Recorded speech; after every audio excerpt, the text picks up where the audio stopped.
Nair Sports TV. Je suis président de la fédération ya Kabaddi, nitwa Wege Fiak. Hanyuma urukino rwa Kabaddi rwatanguye mu bihumbi 2019. Mugabo rwari urukino tugitangura nyene tubigishwa. Twagiye kwemererwa rero gukora nka federation mu bihumbi 2023. Niho twatanguye gukora twemewe n'amategeko. Mu ncamake urukino rukinwa mu mugwi, kuvuga ekipe rero igizwe n'abakinyi 12, indwi bari mu kibuga na 5 barindiriye hanze bashobora kwinjira iyo basabye remplacement, iyo basabye ko binjira. Mugabo harashaka no gukina rindwi nyene urukino rugahera, ariko ni ekipe y'abantu 12. Hanyuma uko rukinwa nuko umwe yaja kurondera amanota mu yindi ekipe, bakaza barakurakuranwa, umwe agiye rimwe undi akasubirayo kugira akagerageza kuvayo adafashwe kugira aze yinjije inota. Zini nkino z'imigwi ikomeye dufise, izo nkino zisozera umwaka w'inkino wa 2024. Dufise imigwi 10,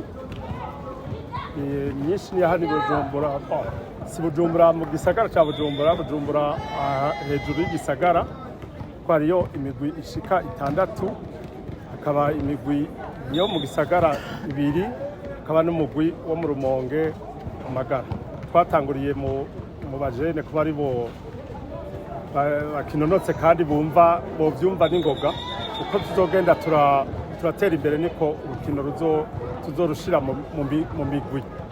Nk'aba nibagera gukukuruka bazokina n'abantu ari batanu, mugabo ni nkuko tuzovyigisha n'abana tugatangura kubishira mu migwi ijya bita amakategori d'âge.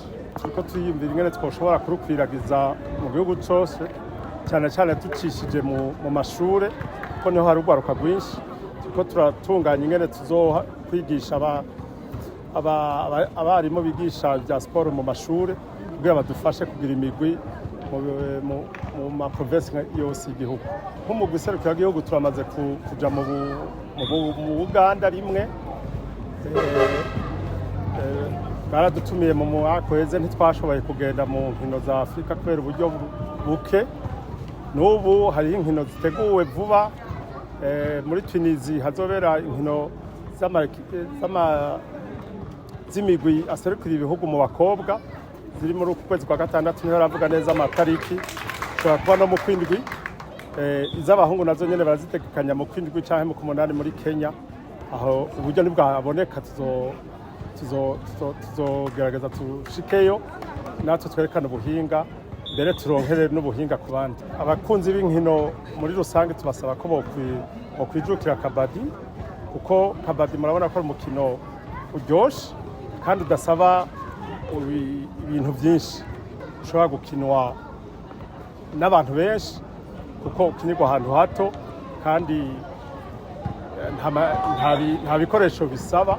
Urumva rero iyo udasaba ibikoresho abantu benshi bashaka kubitabira. Rero twifuza ko abakinyi benshi abagwaruka rwinshi bwo kwitabira uwo mukino kugira harongera impano nyinshi ziva muri Kabaddi, ariko kwinonora imitsi, kubana neza, gukina mu migwi, ko bifasha discipline, bigafasha no kwinonora hamwe no gukomera.